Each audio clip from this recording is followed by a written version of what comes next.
आपण पाहत आहात लोकप्रवाह न्यूज 24 तास प्रत्येक घडामोडीवर लोकप्रवाहाची नजर।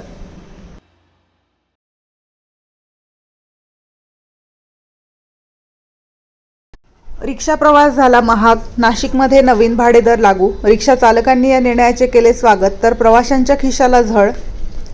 पहिल्या 1.5 किलोमीटरचे भाडे 27 वरून 35 रुपये, तर पुढील प्रत्येक किलोमीटरसाठी 18 ऐवजी 23 रुपये। शहरासह जिल्ह्यात ऑटो रिक्षांसाठी सुधारित भाडेदर लागू करण्यात आले असून त्यामुळे प्रवाशांना आता रिक्षा प्रवासासाठी अधिक पैसे मोजावे लागणार आहेत। प्रादेशिक परिवहन प्राधिकरणाने खटुआ समितीच्या शिफारसी व वाढलेले इंधन दर आणि सध्याचा महागाई निर्देशांक विचारात घेऊन ही भाडेवाढ लागू केली आहे।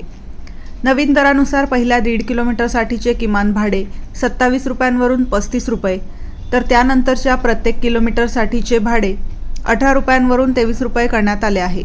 राज्य परिवहन महामंडळाने नुकतीच एसटी बस भाड्यात 13.5% वाढ केल्यानंतर आता रिक्षा प्रवासही महागल्याने सर्वसामान्य नागरिकांच्या खिशावर अतिरिक्त आर्थिक भार पडणार आहे। आरटीओने सर्व ऑटो रिक्षा परवानाधारकांना 5 सप्टेंबरपर्यंत भाडे मीटरचे रिकॅलिब्रेशन करून घेण्याचे निर्देश दिले आहेत। मुदतीत रिकॅलिब्रेशन न केल्यास जुने टॅरिफ कार्ड केवळ 5 सप्टेंबरपर्यंतच वैध राहणार असून त्यानंतर नियमानुसार कारवाई होऊ शकते, असे प्रादेशिक परिवहन विभागाने स्पष्ट केले आहे।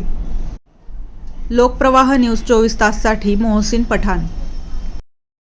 गेल्या 4 दिवसापूर्वी नाशिक आरटीओने रिक्षाची मीटर वाढ ज्या वाढलेल्या पेट्रोलच्या किमतीवर आधारित केली, त्याचं मी स्वागत करतो।